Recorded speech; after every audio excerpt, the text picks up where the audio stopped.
నిజంగా దేవుడు లేకపోతే అంత హెవీ వర్క్, అన్ని కుస్తీ ఫైట్లు, క్లైమాక్స్ ఫైట్, క్లైమాక్స్ సాంగ్, ఇంకో సాంగ్ రేరే రారా, ఏమి మనకేం అవ్వకుండా, మీకేం అవ్వకుండా, నాకేం అవ్వకుండా జరిగిందంటే అది నిజంగా పెద్దకున్న బలం.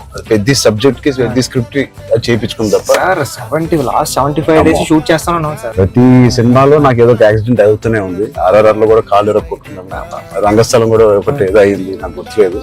గేమ్ చేంజర్ లో ఇక్కడ లిప్ కట్ అయిపోయింది, ఇక్కడ ఇది అయింది. కానీ ఎక్కడ ఒక్కరోజు మన షూటింగ్ ఆపింది లేదు. అది నిజంగా అది దేవుడు సార్.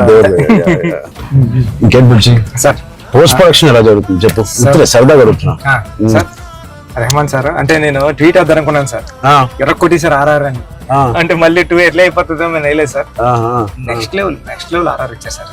ఓకే, నెక్స్ట్ లెవెల్ అండి. అంటే ఎమోషన్ గానీ నాకు నేను వెళ్ళి కూర్చున్నాను సార్. నిన్నే కూర్చుంటే ఇది మన సినిమా మన విజువల్ ని నెక్స్ట్ లెవెల్ పట్టుకుపోయారు సార్. ఓకే, రెహమాన్ గారు కానీ, రత్నవేల్ సార్ కానీ,